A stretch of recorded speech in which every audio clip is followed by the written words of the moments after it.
আসুন বন্ধুরা, দেখুন আমি আম পানা শরবত বানিয়েছি, আম পোড়া শরবত। তো এই আম পোড়া শরবতটা আমি কেমন করে বানিয়েছি, কিভাবে বানিয়েছি, আমার সঙ্গে থেকে আপনারা দেখে নেন। তো আমি খুব সহজভাবে, কোনো কিচ্ছু দেওয়ার দরকার নেই, শুধুমাত্র চিনি আর গোলমরিচের গুঁড়ো দিয়েই খুব সুন্দরভাবে সহজভাবে করে দেখাবো। তো আসুন তাহলে শুরু করি, আর আপনারা দেখে নেন, প্রথম থেকে শেষ পর্যন্ত ভিডিওটা দেখতে থাকুন।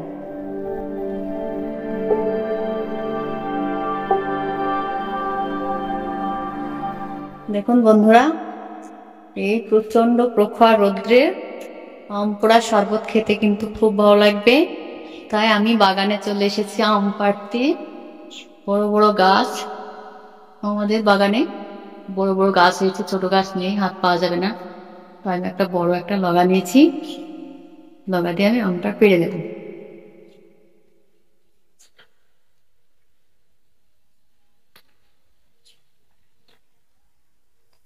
একটা আম পাড়তে পেরেছি, আর দুটো পেড়ে নেব।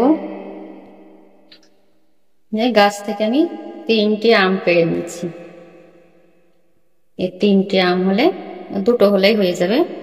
এবার চলে যাব রান্নার কাছে। রুবি কিচেন 24 উইথ ভিলেজ ফুডে আপনাদের আবারও একবার স্বাগত। তো বন্ধুরা, গাছ থেকে আম পেড়ে আমি নিয়ে চলে এসেছি রান্নার কাছে। আজ থাকছে নতুন একটি দুর্দান্ত স্বাদের ঠান্ডা ঠান্ডা কুলকুল প্রাণ ঠান্ডা করা একবারে নতুন রেসিপি। তো আম পানা শরবত বানিয়ে আপনাদের দেখাবো। তো তার জন্য কি কি নিয়েছি বলে দেব। নিয়েছি 2টো আম, চিনি, নিয়েছি গোলমরিচ, আর নিয়েছি এখানে সামান্য পরিমাণে বিট লবণ। তো প্রথমে আমি আমগুলোকে গ্যাস জ্বালিয়ে পুড়িয়ে নেব। থেকে শেষ পর্যন্ত ভিডিওটা দেখতে থাকুন, আশা করি সবার ভালো লাগবে। ভালো লাগলে প্লিজ বন্ধুরা আমার ভিডিওটাকে লাইক দিয়ে আমার চ্যানেলটিকে সাবস্ক্রাইব করে আমার পাশে থাকুন, আর পুরো ভিডিওটা দেখতে থাকুন। তো চলুন তাহলে আমি প্রথমে আম দুটোকে পুড়িয়ে নেব। তো প্রথমে আমগুলোকে আমি ধুয়ে পরিষ্কার করে নিয়েছি, আর একটু আমের গায়ে একটু সরিষার তেল লাগিয়ে নেব, তাহলে ছালটা খুব ভালো মতো উঠে পড়বে। যে সুন্দর করে তেলটা মাখিয়ে নিয়েছি।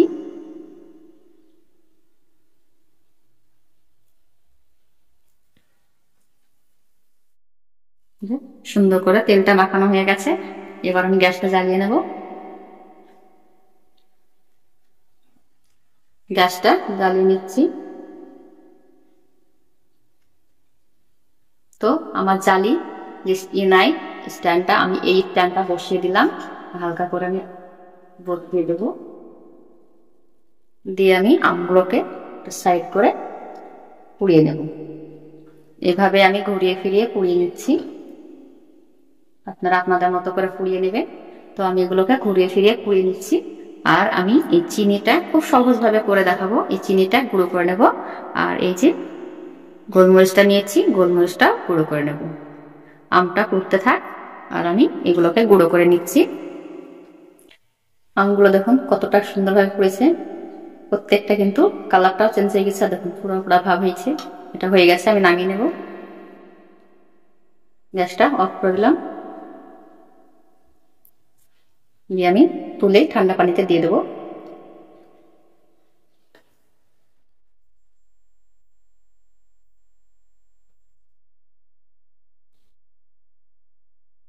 এভাবে দিয়ে ঠান্ডা করে নেব, নিয়ে চালটাকে ছাড়িয়ে দেবো। প্রথমে বোটাটা আমি কেটে নিচ্ছি, বোটাটা খুব শক্ত আছে তো, তাই ছিল না। কতটা সুন্দরভাবে ছাড়ানো করে,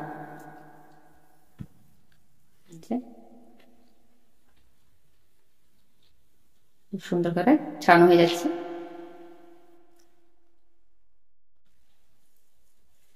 ভালো পানি দিয়ে একটু ধুয়ে নেব।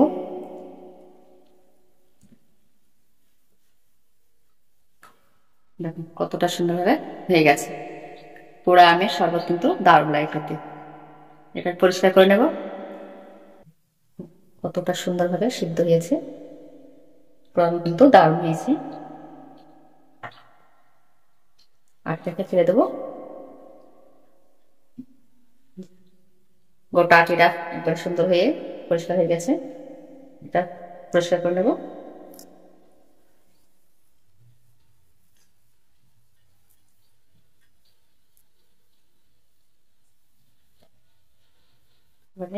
চামচ দিয়ে ভালো করে এটাকে ভেজে নেব।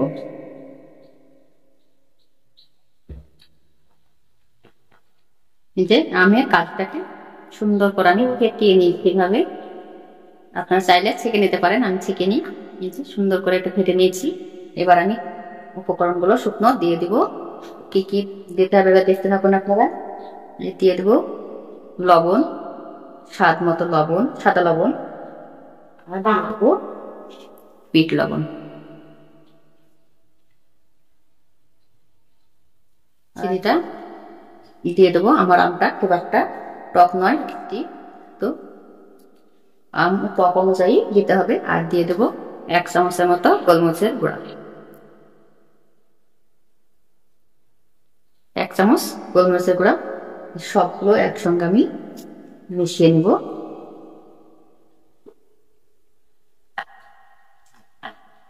ওইভাবে আমি চিনিটাকে গলিয়ে নেব। চিনিটা গুঁড়ো করাই আছে, সুন্দরভাবে মিশিয়ে যাবে। ভালো করে ফেটে নেব।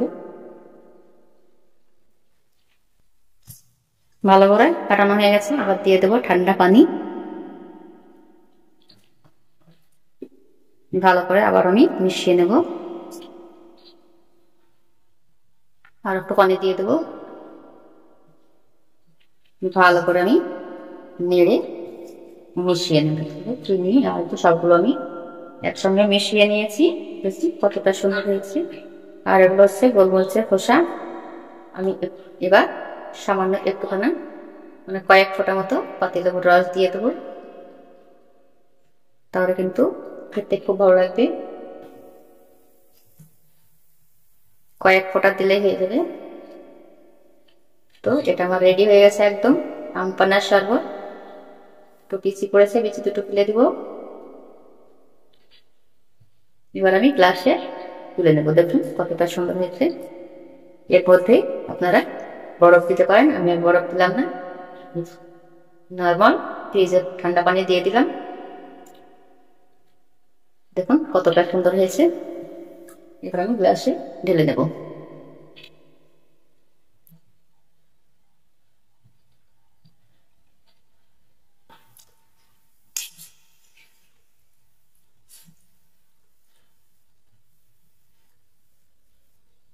গ্লাস হয়ে যাবে, ঢেলে নেব। এবার সুন্দর লাগার জন্য এই যে একটা লেবু মাঝখান দিয়ে কেটে নিয়েছি, দিয়ে দেবো।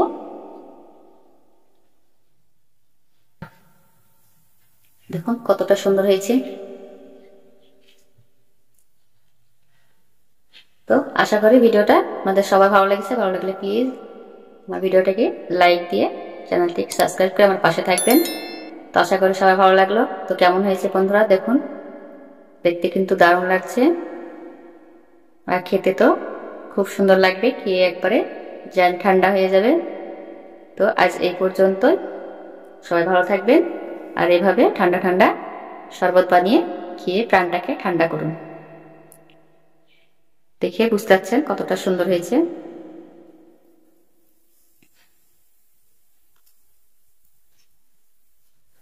তো আজ এই পর্যন্ত, দেখা হবে অন্য কোনো নতুন ভিডিওর সঙ্গে।